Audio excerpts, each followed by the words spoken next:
So you just got your first guitar, and now you're wondering what your first chord should be. Well, I have been teaching guitar for over 20 years, and I always teach the same first chord. And if we understand how to make that chord sound good, we can apply that to every chord that we ever play, just by learning this one simple chord.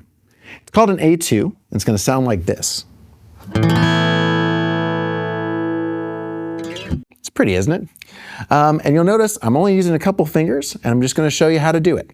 So first off, I'm going to use my middle finger, and I'm going to put this on the second fret of my G string. Now what that means is these metal bars across here are called frets, and the way that we make sound on the guitar is by putting our finger right behind that fret. That means on this side, we put it right behind that metal bar, which I said is called a fret, and we just hold down the string. So in this case, I'm taking my middle finger, it's on the second fret, which is really behind the second fret of the G string. Don't worry about the names for now. And we're just going to pluck that note. And that's how that should sound. Now, if it sounds like this, you're probably actually on the fret. You want to be behind it. Or maybe you're further down and not getting good leverage on it. You want to be kind of right up on that fret and pressing really hard. Now, you might think to yourself, I am pressing really hard, but it doesn't sound like that. It's easy to forget how hard it is. I notice a lot of times people think like guitar should be so much easier than it actually is.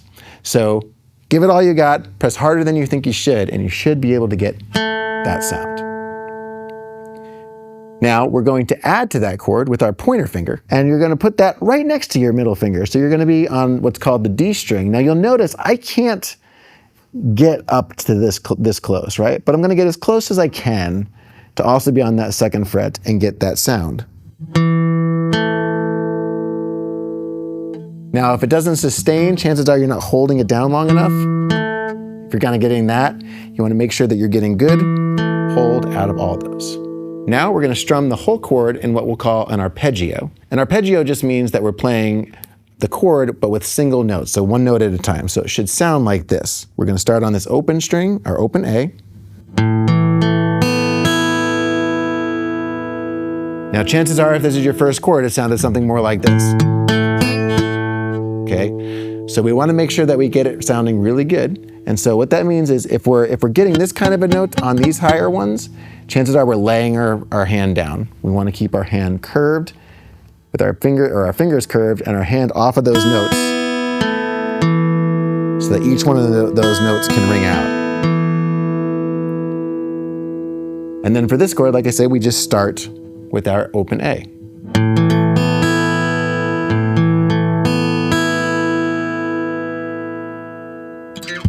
Now, if you learn that chord and you can get it to sound like that, you can apply that to any chord. So if I know how to get good sound out of my notes,